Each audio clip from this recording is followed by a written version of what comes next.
For 3 agonizing weeks, I fought for my life on a hospital bed. But the real battle began the moment I came home. I found out my daughter-in-law, Isabella, had sold my life's work. My kind's $1 million legacy. For what amounts to pocket change. What she and my tragically naive son didn't realize was that I knew she was a con artist from day one. And my trap, years in the making, was already set. This is a story about how deep betrayal can cut and how careful planning can cut even deeper if you're ready for some calculated, satisfying justice. Make sure you're subscribed. Chắc chắn rồi. Tôi hiểu bạn muốn một phiên bản sâu sắc hơn, chi tiết hơn, thực sự đắm chìm vào tâm trí và cảm giác của Meryl. Đây là phiên bản mở rộng của chương 1, được xây dựng để đáp ứng yêu cầu về độ dài và chiều sâu cảm xúc. The first thing that hits you when you leave the hospital after 3 weeks isn't the feeling of freedom, it's the quiet.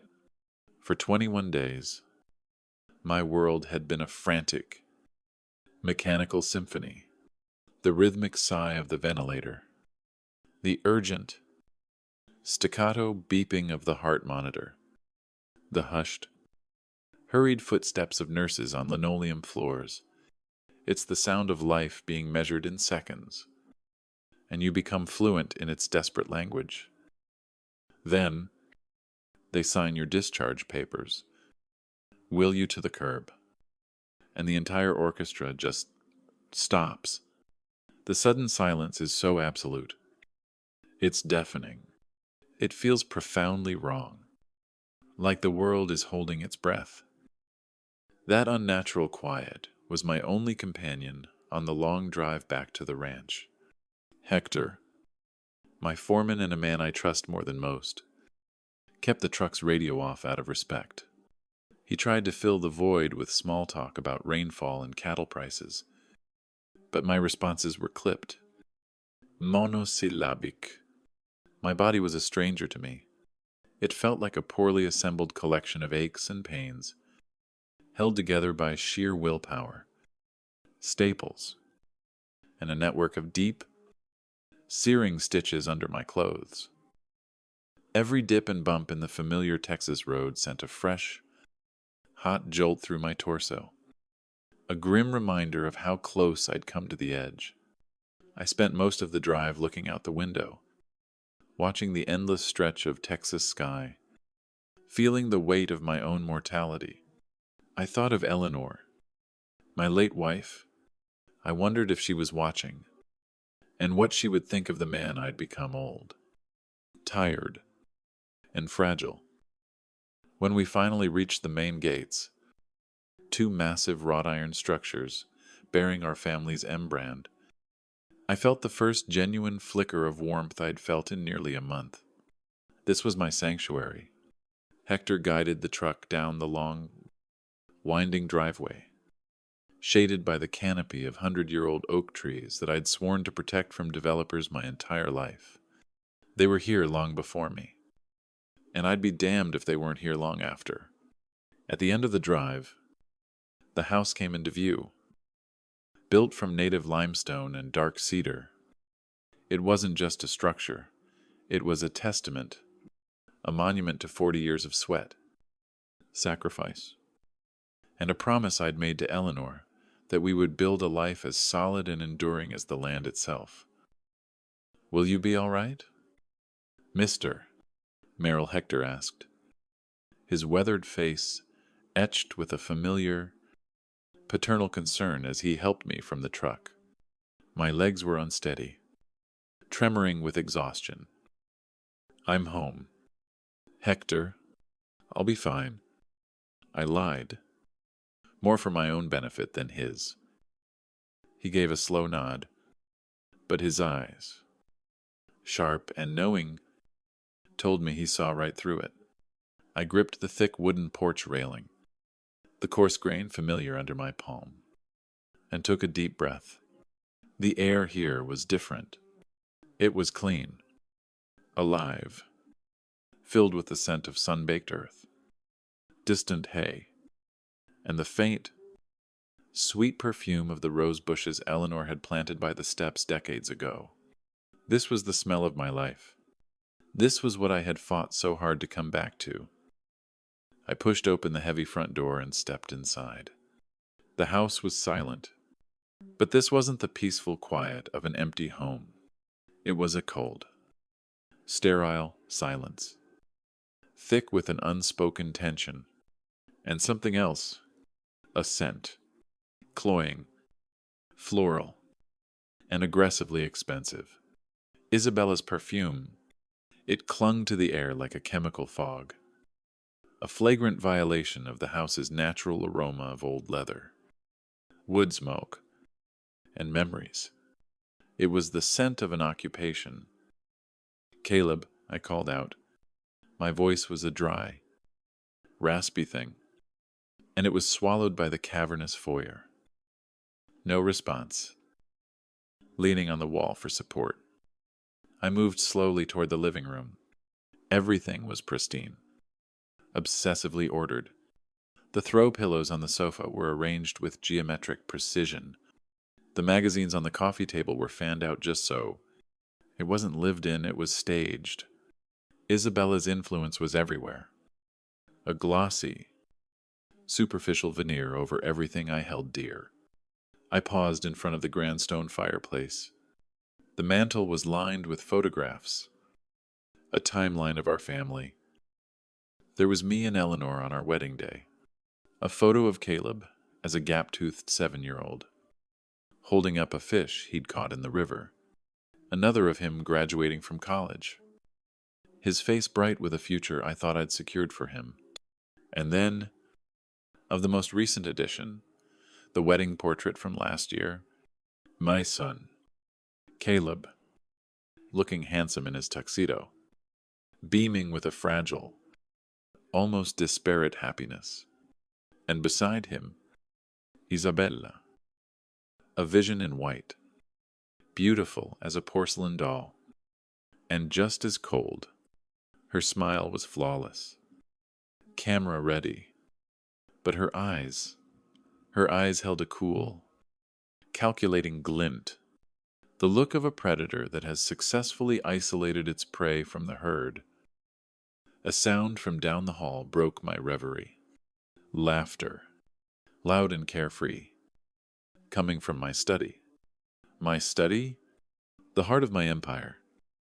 The room where billion-dollar deals were made with a handshake, where the future of this ranch was charted. I walked toward the sound, a cold dread coiling in my gut. The door was ajar. I pushed it open. The scene that greeted me sent a fresh wave of pain through my chest, sharper than any surgeon's scalpel.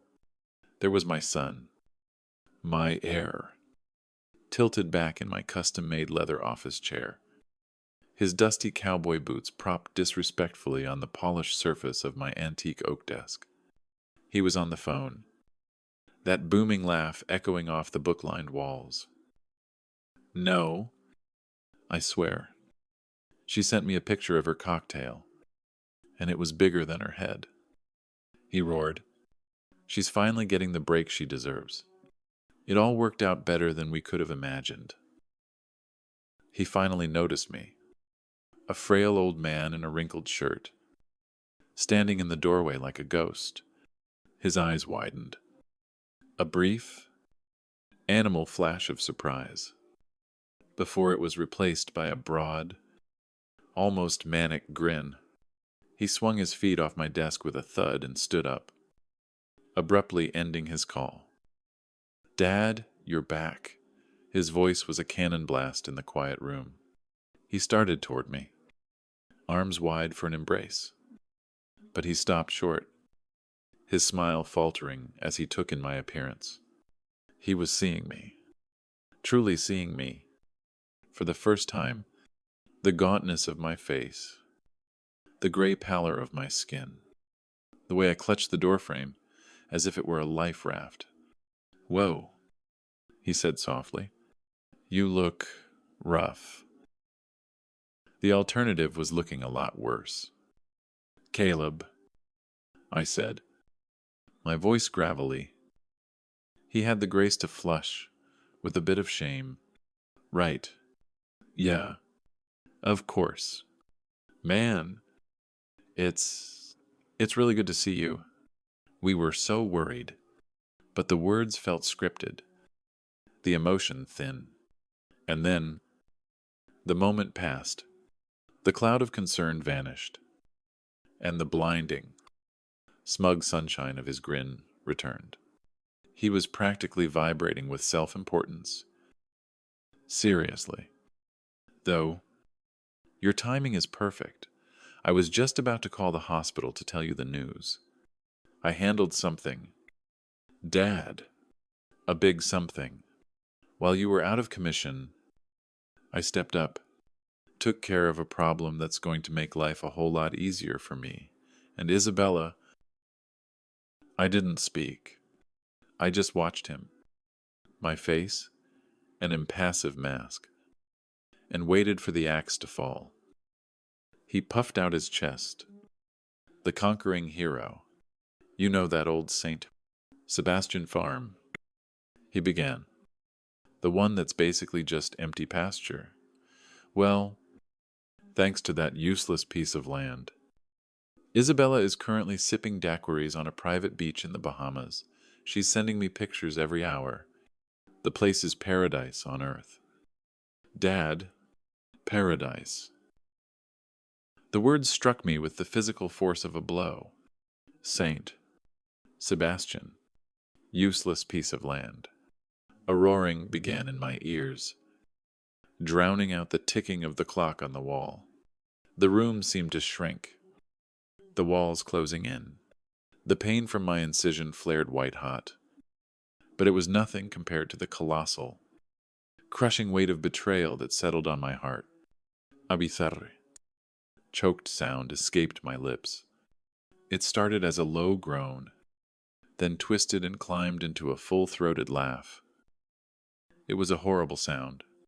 A ragged, joyless, desperate noise pulled from the depths of my soul. It was the sound of a 40-year legacy cracking down the middle. It was the sound of a father finally, truly understanding the monumental depth of his son's foolishness. Caleb's confident smirk melted away, replaced by bewilderment and a creeping fear. Dad, what the hell? Are you okay? Did they mess up your meds or something? I forced the laugh down, my throat raw. The exertion left me dizzy. I raised a trembling hand and pointed to the plush visitor's chair opposite my desk. Sit. My voice was a whisper, but it carried the weight of an ultimatum. He flinched as if I'd shouted. He hesitated, his eyes darting around the room, before he finally obeyed. Sinking into the chair like a scolded child, I began the long, slow journey to my own chair. Each step was a battle, a deliberate, agonizing act of reclaiming my throne. I finally lowered my battered body into the familiar contours of the worn leather. The chair groaned a welcome. I was home. I let the silence stretch, letting it grow heavy and uncomfortable. I watched him, this strange man who wore my son's face, this man who had so casually, so gleefully, auctioned off a piece of my soul. Tell me everything, I said at last. My voice was eerily calm, as flat and desolate as the plains in winter. Start from the beginning. Walk me through the entire sordid affair. Caleb, unnerved by my unnatural calm, began to stammer out his story. It was a pathetic tale of manipulation and greed, and he was the witless hero of his own tragedy. Isabella, he explained, had approached him a week into my hospital stay, her eyes full of crocodile tears. She'd confessed that they were drowning in debt credit card bills from shopping sprees I knew nothing about, a loan for a luxury sports car I had advised against, and a string of personal loans she claimed were from her past. She was a wreck, Dad, Caleb insisted, his voice pleading for me to see his side. She said the stress was eating her alive. How could she possibly focus on praying for your recovery with this financial guillotine hanging over our heads? And then, like a guardian angel, she presented the solution. The Saint, Sebastian property. That underperforming asset, she'd called it. Just a few hundred acres of pasture land, barely suitable for grazing. She had an appraiser friend. She'd told him, who valued it at maybe $200,000. Just enough to wipe the slate clean and fund a short, restorative trip for her to escape the crushing anxiety. She took care of every last detail, Caleb said, the pride starting to seep back into his voice, his shame forgotten. She said the last thing she wanted was to bother you with business while you were fighting for your life. She found the buyer herself, some real estate group looking to expand their cattle operations.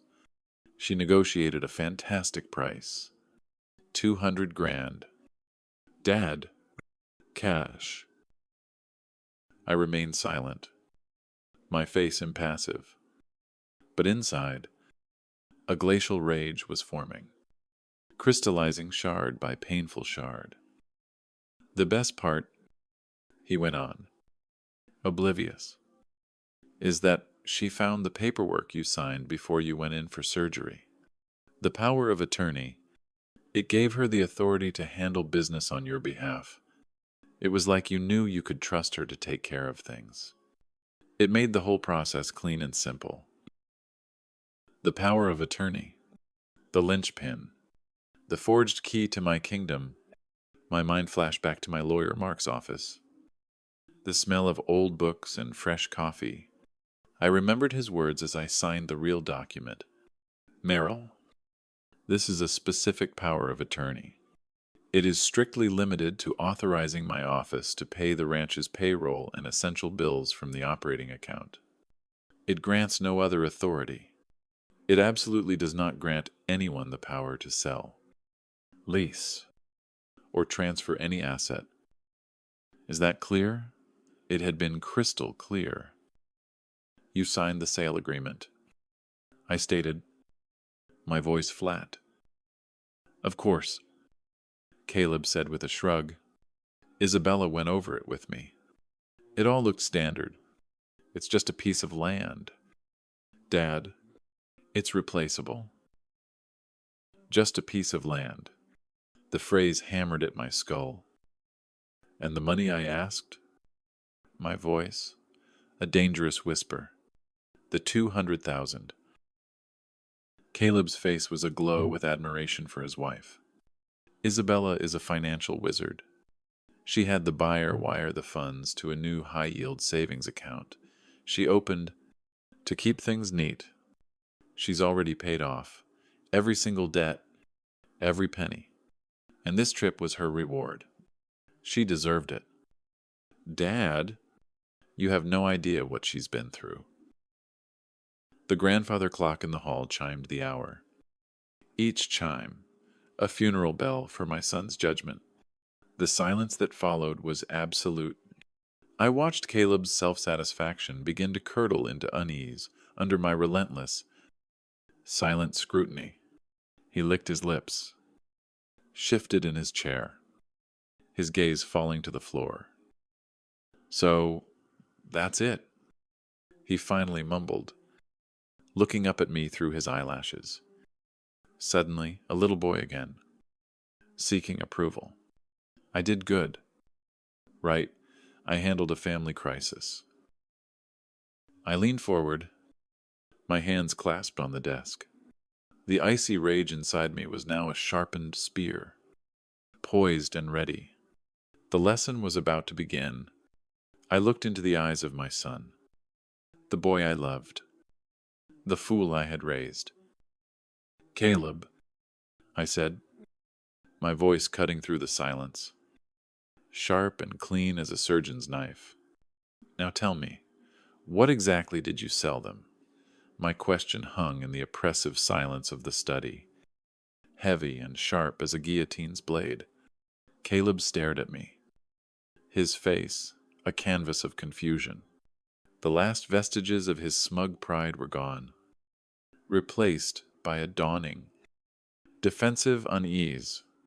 He saw, perhaps for the first time, that this was not a conversation. It was an interrogation.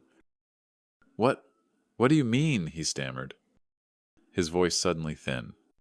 "I sold the farm. The St. Sebastian place.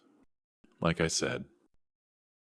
"No, Caleb," I said, my voice low and steady.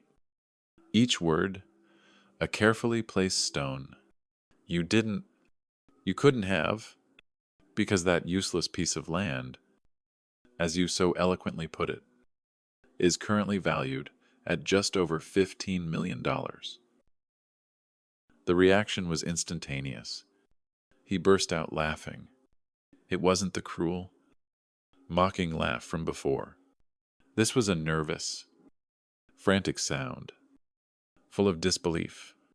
It was the laugh of a man trying to physically push away a reality he couldn't comprehend. 15 million, he scoffed, shaking his head and running a hand through his hair. Dad, come on. You've been through major surgery. They had you on morphine. God knows what else. Your numbers they're scrambled. It's a plot of dirt. Good for some cows. Maybe. Isabella's appraiser said 200,000 was a generous offer. I didn't argue. I didn't raise my voice. I simply let his words hang in the air and evaporate. I turned my chair slightly and reached for the framed portrait of Eleanor on the corner of my desk. I ran my thumb over the cool glass, over her warm, smiling face. She had always been my anchor, my true north. She would have seen through Isabella in a heartbeat, in that silent moment. I wasn't just fighting for my legacy. I was fighting for hers. I placed the portrait back down, my resolve hardening into something cold and unbreakable. I swiveled back to face my son, whose laughter had now died in his throat, leaving an awkward, uncertain silence. You think an appraiser your wife found knows more about my land than I do? I asked quietly. For 40 years. I've walked every inch of that property. I know every rock, every creek, every blade of grass. But more importantly, I know what's underneath it. It's not about the grazing rights. You fool. It was never about the grazing rights. I leaned forward, my voice dropping even lower. Beneath the St. Sebastian Ranch lies a section of the Ogallala Aquifer, a massive, ancient underground river. 20 years ago, I secured the water rights for that entire parcel, not lease rights. Caleb, ownership rights. I have contracts with 3 neighboring counties and 2 corporate agricultural firms to supply them with a guaranteed amount of fresh water annually. Those contracts alone, adjusted for inflation, generate $1.2 million a year. Every year, like clockwork. The land itself is just the bottle. Son, what you sold was the wine. Caleb's face had gone slack, his mouth slightly agape. The color was draining from his cheeks, leaving a pasty, grayish tint. He was trying to process the numbers, but they were too vast, too astronomical.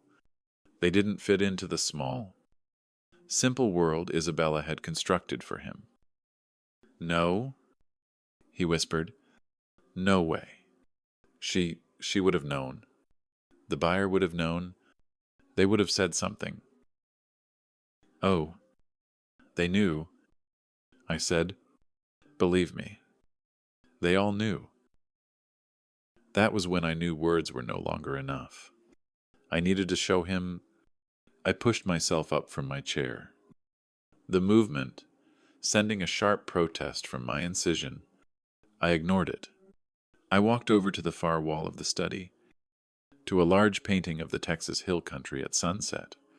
I swung the painting aside on its hidden hinges, revealing the dull gray steel of a wall safe.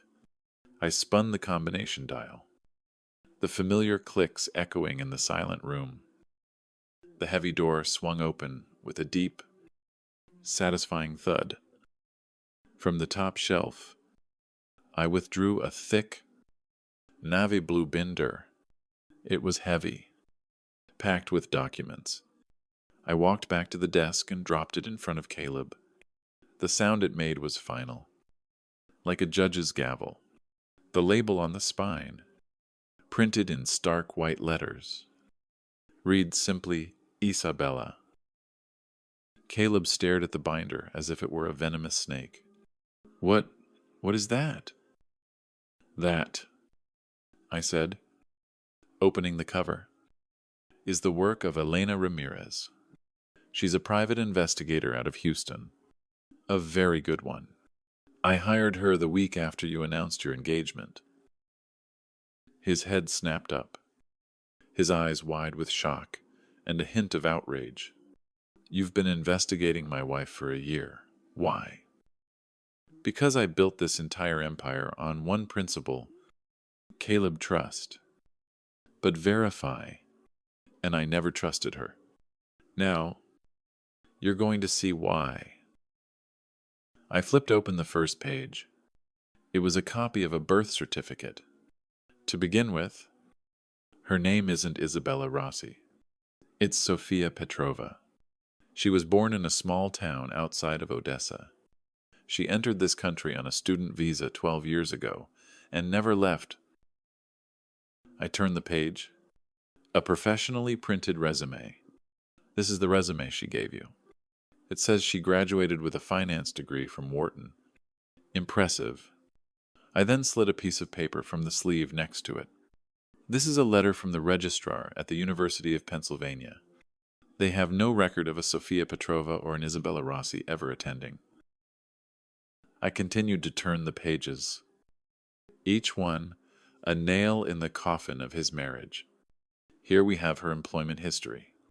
She was a junior accountant at a firm in Dallas, fired after 6 months for embezzling funds. They chose not to press charges to avoid a scandal. Then, a brokerage firm in Austin, terminated after a year for financial misconduct and forging a client's signature. This time, there was a settlement. A non-disclosure agreement was involved. Are you starting to see a pattern? Caleb was no longer looking at the binder. He was staring into the middle distance, his breathing shallow. I wasn't being cruel. I was being a surgeon, cutting away the cancer before it could kill him.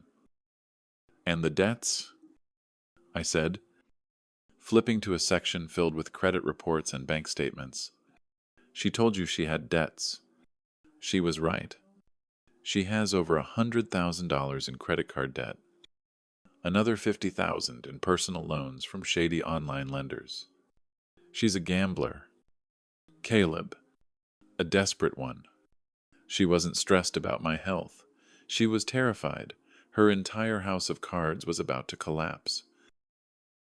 He made a choked sound, a strangled gasp. He leaned forward, resting his elbows on his knees and burying his face in his hands. His shoulders began to shake. I wasn't finished. I turned to a new section. Now, let's talk about the sale. I pulled out the folded document, and spread it on the desk. It was a detailed plat map of the St. Town, Sebastian property. When I first became suspicious of Isabella's intense interest in the ranch's finances, I took a precaution. I had my lawyers legally subdivide the St. Sebastian property into 3 separate parcels. Lot A, Lot B, and Lot C. I pointed a finger at the map. Lot A, this section here, is 300 acres of scrubland right by the highway. It's what you saw. It's what she wanted you to see. It's good for little more than grazing. And frankly, it's not even great for that. Its actual market value is, generously, about $150,000. I then traced my finger over a much larger area, in the center. This is Lot B. It contains the main aquifer access points, the pumping stations, and the service house. This is where the real value is. This is the heart of the operation. I tapped a final, small parcel, and this is Lot C, the original homestead, legally, a historical landmark, untouchable. I looked up at him. The forged power of attorney she used, the one you so trustingly signed off on, only specified the sale of Lot A. She thought she was selling the whole bottle of wine. All she sold was the cheap plastic cork.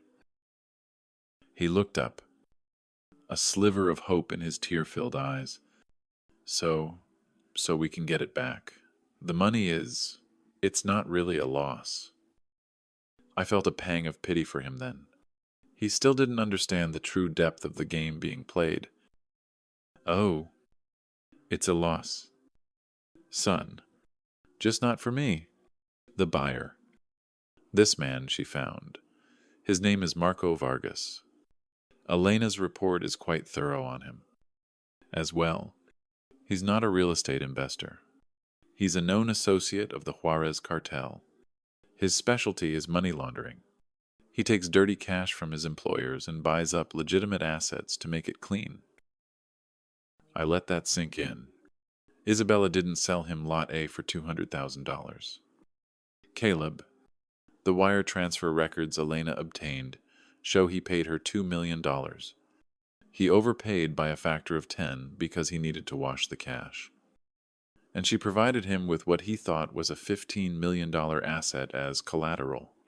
A perfect, legitimate-looking transaction. I leaned back in my chair, the leather groaning. She didn't just fool you. She despised you. $200,000 was the price she put on your stupidity. Caleb, your cut, your slice of the pie. The rest, $1.8 million. She transferred to an untraceable bank account in the Cayman Islands 5 days ago. That was the final blow. The one that shattered him. He made a sound. A deep, guttural sob of such profound pain and humiliation that it seemed to shake the very foundations of the room. He wasn't just crying over the money. He was mourning the death of his life. The woman he thought he loved. The man he thought he was.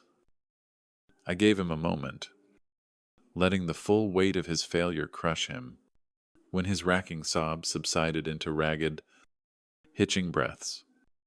I spoke again, my voice now calm. All business. There are two paths forward from this moment, I said, my gaze soon wavering. Path 1, you do nothing. You try to call her. She never answers. You become an unwitting accomplice in a federal money laundering investigation. You will lose everything, and you will likely face prison time. Path 2, you put aside your broken heart and your wounded pride, and you help me burn their entire world to the ground. He looked up, his face a mess of tears and despair. How he whispered, his voice broken, "It's over. She's gone. The money's gone." "She's not gone," I said, "and the money is only gone if we let it be. Now, listen to me. Listen very carefully." I spent the next 5 minutes laying out the first step of the plan. I told him what he needed to do, what he needed to say, and how he needed to say it. His role was simple, but it was critical. He was to be the bait. When I finished, he just sat there, looking overwhelmed, a deer in the headlights. He still had a flicker of doubt in his eyes. A tiny, pathetic ember of the love he thought was real. He needed one final push. "You think there's any part of her that cared for you?" I asked gently. He didn't answer, just looked down at his trembling hands. I reached into my desk drawer and pulled out a small digital audio recorder. Elena has been thorough. She placed a listening device in Isabella's car 2 months ago. Most of it is garbage. Shopping trips. Pop music. But then there's this from a phone call she made to an unknown party the day before my surgery. I pressed play. The audio was a little tinny, but Isabella's voice was perfectly clear, laced with a cold, smug amusement that made my blood run cold. "Don't worry about the money," her voice said. "The old man is finally kicking the bucket. And Caleb, please? He's a golden retriever in a man's body. He's so disparity for my approval. He'd sign his own death certificate if I told him it was a love letter." I pressed stop. The silence that followed was absolute. I watched as the last, final piece of Caleb's denial crumbled into dust. The look on his face was no longer just pain. It was a cold, hard fury. He slowly lifted his head, and for the first time in a very long time, I saw the reflection of my own steel in my son's eyes. "Tell me what I need to do," he said, his voice quiet and deadly serious. "Chắc chắn rồi. Đây là chương 3. Tiếp nối liền mạch từ khoảnh khắc quyết định ở cuối. Chương 2 được xây dựng chi tiết để mang lại sự căng thẳng và thỏa mãn theo yêu cầu của bạn." The steel I saw in my son's eyes was new, but it was forged from the oldest and hottest fire. There is betrayal. It was the look of a man who had lost everything, which meant he finally had nothing left to lose. He was ready. I nodded slowly, a silent acknowledgement that we had crossed a threshold. The weeping boy was gone, and in his place sat a weapon. My weapon. "All right," I said, my voice low and tactical. "The plan is simple, but the execution has to be perfect. There is no room for error. You have one job you are going to call her, but you are not going to be the man whose voice I just heard. The anger, the steel, you will bury it. You will bury it so deep that not even a tremor of it escapes. You are going to be the man she thinks you are. The golden retriever, worried, weak, and desperate for her guidance." I leaned forward, my gaze locking with his. "This entire operation hinges on your ability to act. You are not her husband anymore. You are not a man who has been wronged. You are an actor. Caleb, and this is the performance of your life. Do you understand me?" He swallowed hard, the muscles in his jaw tight, but he gave a sharp, determined nod. "I understand." Good.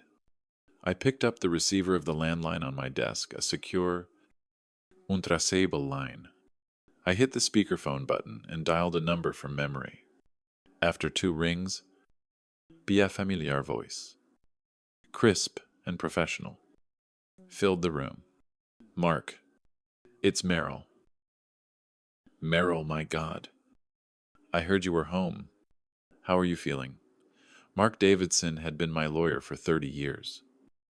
A man whose mind was as sharp as a razor and whose loyalty was absolute. "I've been better, Mark, but I'll live," I said, cutting through the pleasantries. "Listen closely. I have Caleb here with me. We're about to initiate contact. Is everything ready on your end?" There was a brief pause. Then Mark's tone shifted, becoming all business. "The recording equipment is patched through this line. Our contact at the bureau is on standby, waiting for the signal. The moment we have a clear, Actionable confession on a federally recognized crime: wire fraud. Conspiracy. It doesn't matter which we move.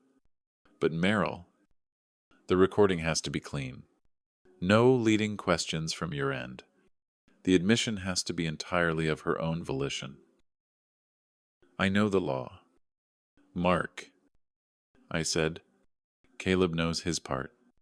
I looked at my son. He's ready. I spent the next 10 minutes running Caleb through the script one last time. Mark provided the legal framework, the specific questions about the power of attorney that would legally constitute fraud if she admitted to forging it. I provided the emotional coaching. I told Caleb to let his voice tremble, to sound like he was on the verge of tears. He had to sell the panic. He had to make her believe he was terrified of me, of my lawyers, and that he was turning to her as his only savior. When we were done, Caleb sat in silence for a full minute. His eyes closed. He was breathing deeply, methodically, like a diver preparing to plunge into icy water. When he opened his eyes again, the fury was gone. All I saw was fear. It was a masterful performance. He was ready. I handed him Isabella's direct number in the Bahamas. He took the slip of paper, his hand surprisingly steady. He took one last, deep breath and dialed. The sound of the international ringtone filled the study, each electronic chirp stretching for an eternity. My own heart, a fragile, recently repaired muscle, began to pound against my ribs. 1 ring, 2, 3. I saw a flicker of doubt in Caleb's eyes. Maybe she wouldn't answer. Maybe the whole plan would fall apart right here. 4 rings. Then, a click. What? Her voice was thick with sleep and irritation. It was the voice of someone who had been dragged from a pleasant, sun-drenched dream. In the background, I could hear the faint, rhythmic wash of waves against sand and the distant cry of a seagull. Caleb flinched, but he held his ground. Isabella, honey, it's me. He let his voice crack on her name. Perfect. There was an exasperated sigh on the other end of the line. Caleb, what time is it? I was sleeping. Is something wrong? The concern in her voice was as thin and brittle as glass. Wrong. Yes. Something is wrong. Something is very wrong, Caleb exclaimed, pitching his voice higher, letting a note of hysteria creep in. He's home. Isabella. Dad's home. And he knows. I think he knows everything. This got her attention. I heard a rustling sound, like she was sitting up in bed. The sound of the waves faded, as if she'd moved indoors. What are you talking about? Calm down. What does he know? The farm, Caleb said, his voice a panicked whisper. He came straight to the study, and he started asking questions. Hard questions. About the paperwork. About the buyer. He's got his lawyers on it. Bella. They're talking about the power of attorney. They said his signature doesn't look right. This was the moment of truth. The bait was in the water. For a long second. There was only silence on the line. I held my breath. Then, I heard it. A low, contemptuous chuckle. Oh, for God's sake. Caleb, she said, her voice dripping with condescension. Is that all? You nearly gave me a heart attack. Grow a spine. Of course his signature looks right. I spent 2 weeks practicing it from copies of his old checks. My signature was perfect. It's better than his own. Just tell the old man he was high on painkillers and he doesn't remember signing it. End of story. I glanced at Mark, who was still on the speakerphone. His sharp intake of breath was audible, That was it. That was wire fraud. A clear, undeniable confession. Anything else we got now was just a bonus. But I knew there was more. I gave Caleb a subtle nod. Keep going. But he's talking about the value. Caleb pressed on, his voice trembling. He's saying it was worth millions. He's furious. He's saying we stole from him. Isabella laughed again, louder this time. A full, throaty laugh of genuine amusement. It was the most chilling sound I had ever heard. Millions. Oh, you sweet, naive fool. She purred. Of course it was worth millions. Did you really think I'd go to all this trouble for a measly $200,000 that was your share? Honey, your little allowance to keep you happy and quiet. Caleb made a choked sound, a perfect imitation of a man being punched in the gut. My share. Listen to me very carefully, because I am getting tired of this conversation. She snapped, her voice losing its playful edge and turning sharp and cold. The deal was for $2 million. $2 million. I have things to take care of. Things you wouldn't understand. Now stop bothering me with your whining. I have to get dressed. I'm meeting Marco in an hour to celebrate our deal, and I don't want you ruining my mood. That was the dagger. The confirmation of the amount. The casual, cruel dismissal. I saw Caleb's hand, the one not holding the phone, clench into a white-knuckled fist on his knee. He was holding on by a thread. I gave him another signal. The final push. He took a shaky breath. Marco, the buyer. You're meeting with him. Isabella sighed. The sound of a queen being bothered by a stable boy. Yes. Caleb. Marco. My partner. This was never just about us. This was a business arrangement I've been planning with him for months. Long before your father even got sick. Marco needed to clean some money, and I provided him with the perfect asset to do it with. He got a legitimate ranch on his books. I got the capital I needed, and you got your debts paid off. Everybody wins. Now, for the last time, leave me alone. Before Caleb could even respond, we heard the decisive, final click of her hanging up. The silence that descended upon the study was heavier than any I had ever known. It was the silence of aftermath. The quiet of a battlefield. After the cannons have stopped firing, Caleb slowly, mechanically, placed the receiver back in its cradle. He stared at the phone, as if it were a dead thing. Mark was the first to speak, his voice tight with controlled excitement. We have it. My God. Merrill. We have it all. Conspiracy to commit fraud. Wehre Fraud. Admission of forgery. Conspiracy to launder money. She just confessed to half a dozen federal crimes. I'm sending the recording to my contact now. Do it, I said, my voice hoarse. I unplugged the small digital recorder from the phone line and, with a few taps on my own cell phone, sent a copy of the audio file to Elena Ramirez. My message was short and to the point. We have her. Execute. And then we waited. This was the hardest part. The part no plan can fully account for the void. The waiting. The hands of the grandfather clock in the hall seemed to crawl back. Each tick was a hammer blow against the silence. 1 minute passed. Then 2.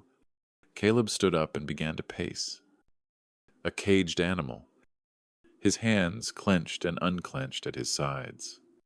He walked from the window to the desk, from the fireplace to the door, to a frantic, repeating pattern of anxiety. I remained perfectly still in my chair. My body was a statue, but my mind was racing across oceans. I pictured Isabella in her luxury suite, showering, choosing a dress, blissfully unaware that her entire world was about to be vaporized.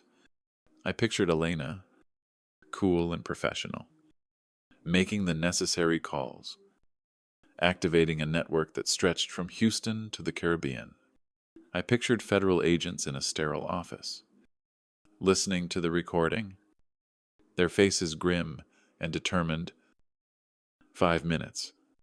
Caleb stopped pacing and stared at me, his eyes wild. What's happening? Why haven't we heard anything? What if she runs? She has nowhere to run, I said calmly, though my own nerves were stretched to the breaking point. Her name is on a watch list. Her new passport, the fake one, has been flagged. Her accounts are being monitored. She is trapped on that island. Caleb, she just doesn't know it yet. 7 minutes. The silence was becoming unbearable. Caleb looked like he was about to explode. I was about to say something, anything, to break the tension, when my phone buzzed on the desk. The sound was so sudden, so sharp. It made us both jump. I picked it up. A text message from Mark. My hands trembled slightly as I read it. FBI is moving. Warrant issued for Cayman account. Freezing it now. I read the message out loud. Caleb let out a breath. He seemed to have been holding for an eternity and sank back into the chair, his face pale.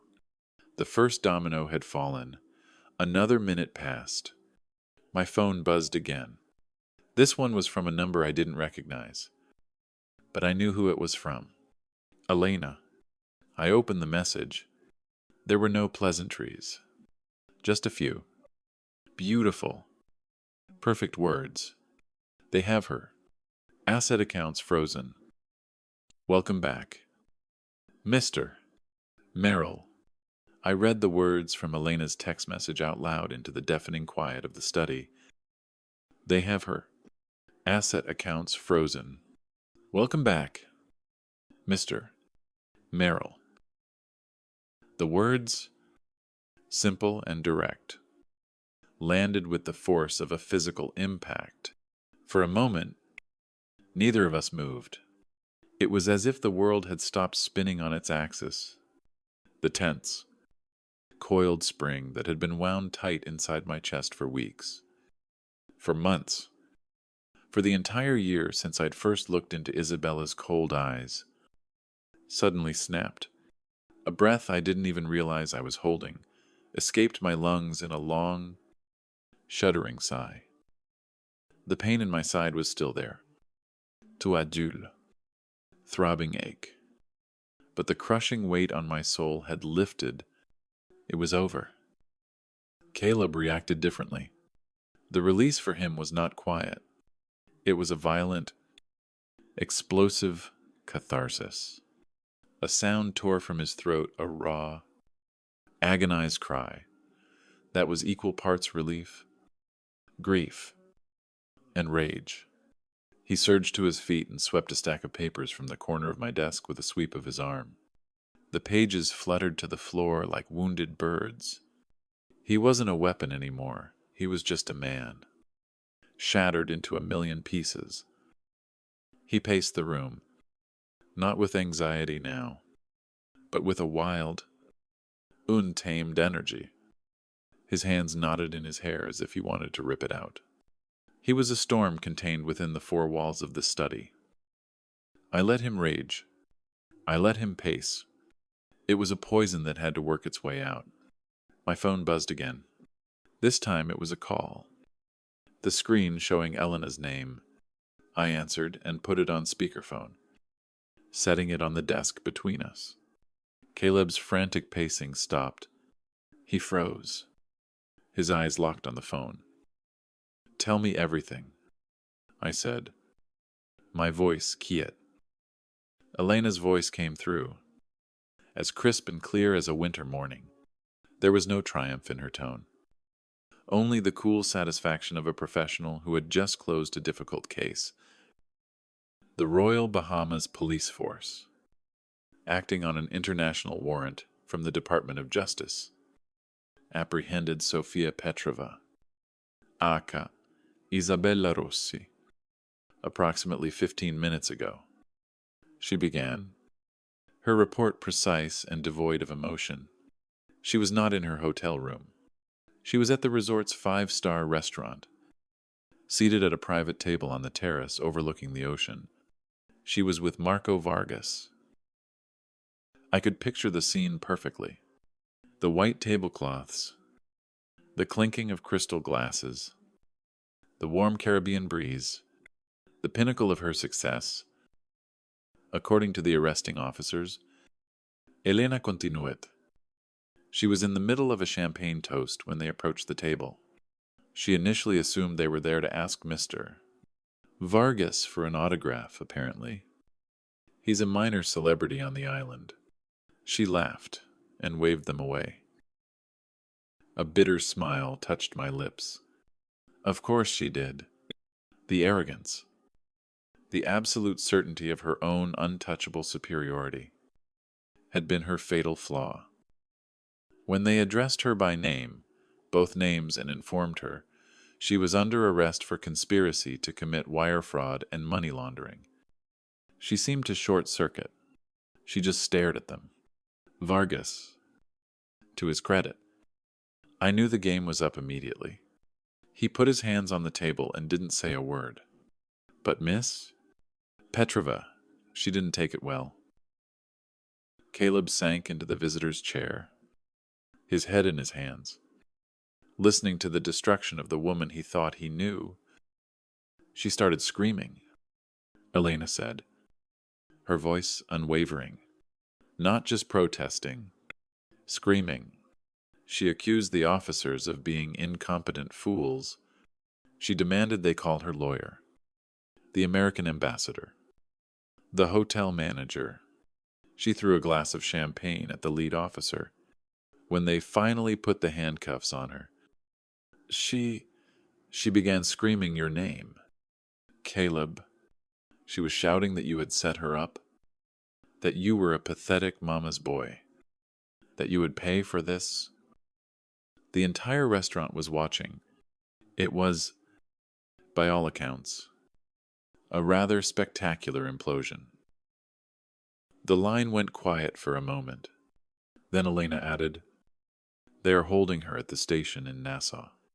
She will be extradited back to the States within the week. Vargas is being held separately. The FBI has already seized his laptop and phones. It's over. Merrill.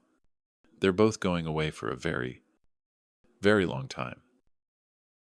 And the money I asked, the final, practical question. The Cayman account was frozen the moment before she could have accessed it. The $2 million is secure, pending legal proceedings. The FBI is already using Vargas's cooperation to trace the rest of his network by giving them Vargas. You haven't just solved a personal problem. Merrill, you've just dismantled a significant piece of the cartel's financial infrastructure. Thank you, Elena, I said, and the words felt inadequate for the mountains she had moved. You've done more than you know. Just doing my job, she replied. I'll send my final invoice. Get some rest. Merrill, you've earned it.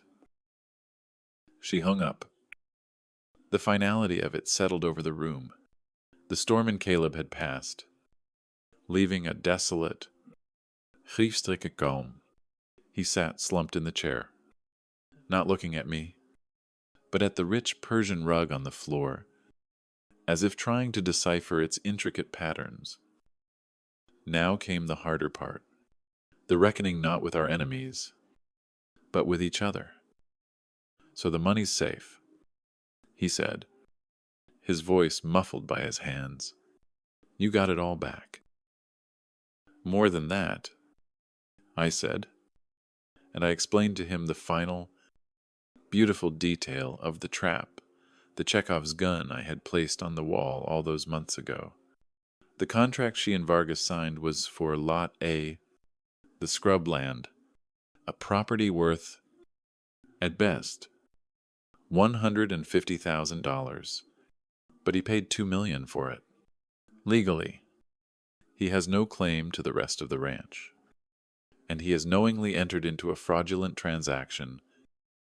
Not only is the $2 million frozen as evidence in a federal case, but our lawyers are now filing a civil suit against Marco Vargas for damages and conspiracy to defraud, because he involved the ranch, my legacy, in a criminal enterprise.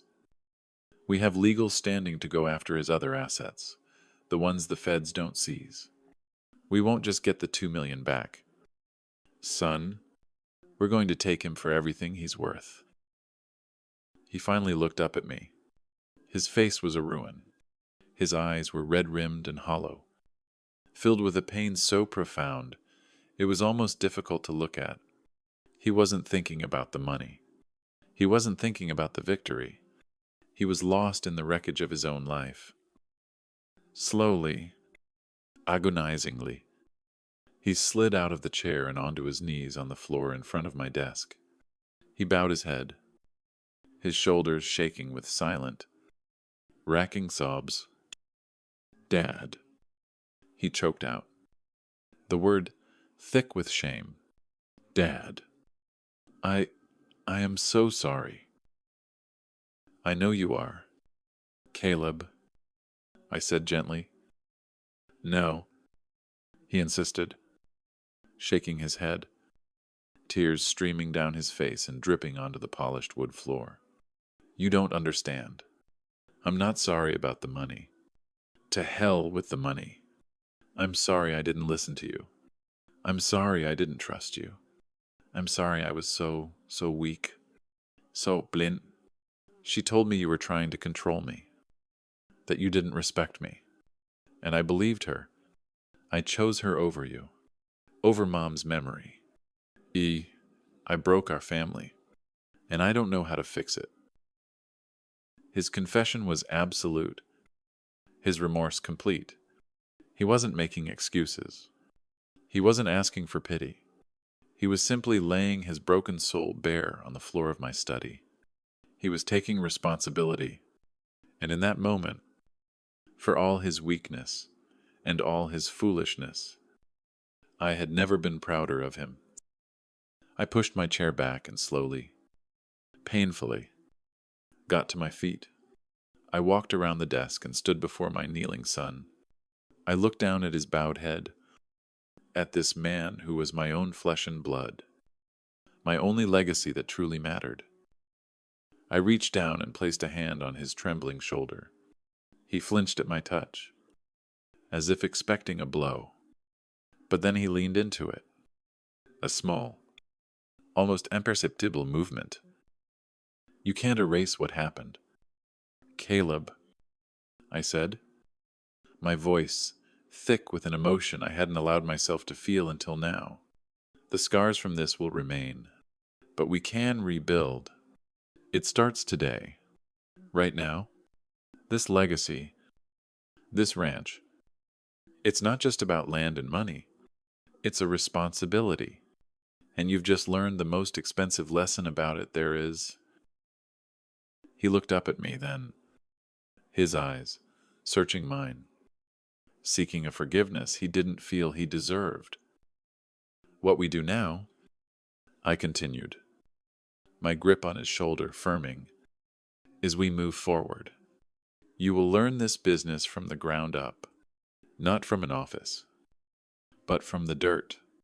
You will learn the value of a hard day's work, and the wisdom of a cautious heart. You will earn back your own self-respect, and in doing so, you will earn back mine. It won't be easy, but nothing worth having ever is." I helped him to his feet. He was unsteady, like a newborn foal, but he stood. We stood there for a long moment, father and son, Two survivors in the quiet aftermath of a war. The gulf between us, which had seemed so vast and insurmountable just hours before, had finally begun to close. The road ahead would be long. Trust, once shattered, is not easily mended. But for the first time in a very long time, as I looked at my son, I felt a flicker of hope. The legacy was safe. But more than that, my family, what was left of it, had a fighting chance. And in the end, that was the only victory that truly mattered.